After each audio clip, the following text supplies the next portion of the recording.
Beat into session loud and then failed me. Okay. Ooh.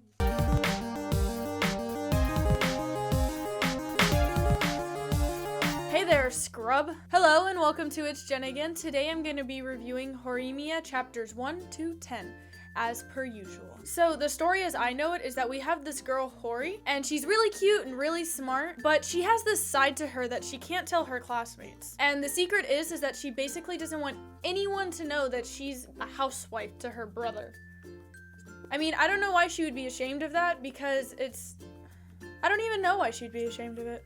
Just her little brother. And then we have this guy Izumi, and he's a completely different person outside of school. So he's kind of like Hori in that way, in that outside of school, they're both very different people, and I think that's what makes them mesh so well together. And it makes their relationship really cute. And they really help out each other by sharing their secrets. The secret that she is a housewife and he is different. And that's a good thing because secrets are really heavy. And they're both also saving each other from loneliness. I mean, Hori is probably really lonely that she can't go out with her friends, ever. And then Izumi is lonely because he literally just doesn't have friends. And I really like some of the messages that this manga has given us, such as you really shouldn't judge a person until you get to know them, as we saw with Izumi. They characterized him as a really scary, homeless, gangster, otaku person, but in reality, he wasn't that at all, and he was the complete opposite and a really great person. So there's some life lessons for you.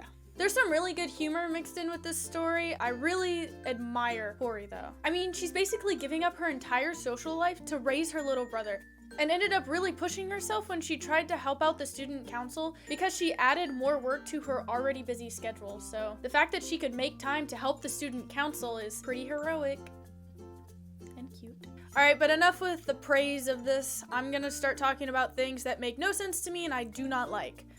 It's gonna be a lot.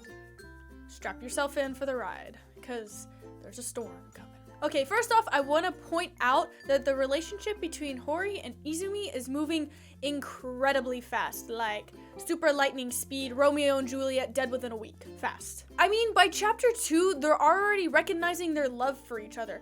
I mean, normally in a shoujo manga, it takes maybe 6 to 8 chapters for one of the characters to finally realize that they are in fact in love with this person and not just friends or whatever. I mean, how long have these people known each other? I have no idea. Has it been days, weeks, months, years?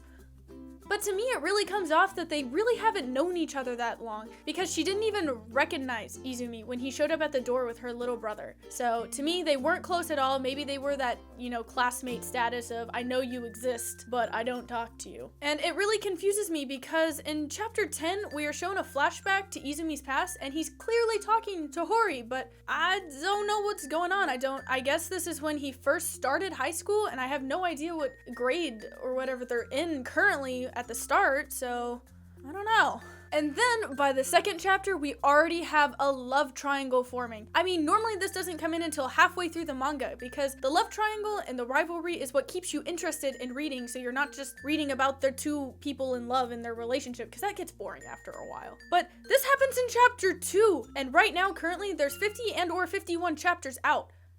It's a lot of space between 2 and 50. I mean, what kind of love triangle is this with this good-looking Joker shoving his face in at chapter 2? Who the hell does he think he is? Girl, I know you ain't trying to steal his woman.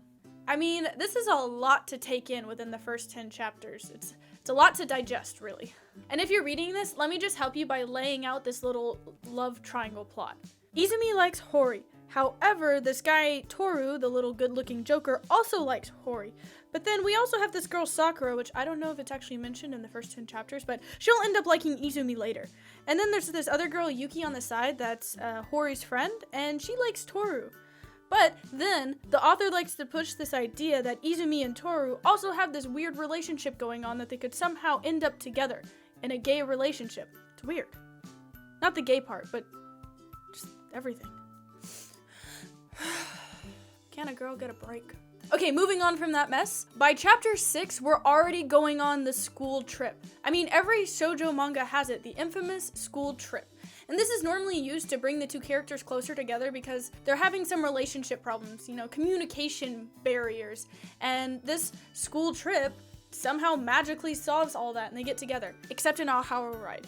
The school trip doesn't help that. I feel like that's what it's normally used at, but they're already going on a school trip in chapter 6. They haven't even recognized each other's love, and I realize they're not really communicating well. They haven't expressed their love for each other because they're both kind of skirting around the subject, but still. They're pulling out all of the major shoujo attributes so early, I'm left wondering, well, what are they gonna do in the later chapters? There's 40 chapters for me to catch up on. Not really, I've read the whole thing already. But yeah, so, whatever. Hori's friend Yuki is really cute, and I might have a little girl crush on her. However, Rimi, on the other hand, I could punch in the face and never feel an ounce of regret. She is a bitch. I'm sorry for my language, but there's really no other word to describe what she is. Who does what she did? Really? She screwed up her work, blamed it on someone else that was helping her with her work. Then when she came face to face with Hori, she lied about it. And then when the truth was revealed, she played dumb.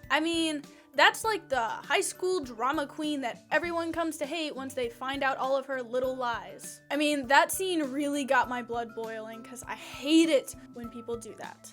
Just own up to your mistakes. It's your fault. In chapter 8, we're able to see Hori's character a little bit more. She seems to be dealing with that age-old question of, what am I going to do after high school? What do I want to do with my life? A lot of people struggle with this question. It's not an easy answer. There's no easy solution, and she seems to really be struggling with this on her own, and that's a little sad. Yeah, because she's finally come to the realization that she can't stay in high school forever, thank goodness. But Izumi, being the good love interest that he is, helps her out and racks up those boyfriend points. And in chapter 10 is when we get some of the backstory of Izumi and why he is the way he is. Okay, is it just me, or was he using ear piercings and lip piercings as a method of self-harm? We can clearly see that he was not in a good state. He was depressed, sad, people made fun of him, he was always alone, so to me, it felt like the piercing and the pain was a coping mechanism to the stuff that he was dealing with. Whatever. I don't know, but I'm glad Izumi finally found himself some friends. It's a good feeling that he's, coming out of that dark place. Alright, that's all I really have for you for the first 10 chapters. I would give this, honestly, a 5 out of 10. I know it's a really low score. When I first read through this, I thought it was really good, but now that I'm, rereading it, I'm seeing a lot of plot holes and a lot of inconsistencies, so I think I'll keep reading this anyways, and I'll keep giving you updates, but it's cute. I like the drawings. The artwork is really good. Well, thank you for watching. If you like this video and want to see more, then you should definitely subscribe to the Squid Squad channel, and you should follow me on Twitter too, so you can get updates about everything that I'm reading and or watching. And you should also follow me on my anime list, so you can look at everything that I've watched in the past and read in the past. Oops, forgot that one. Can I have a cool, closeout scene, whew?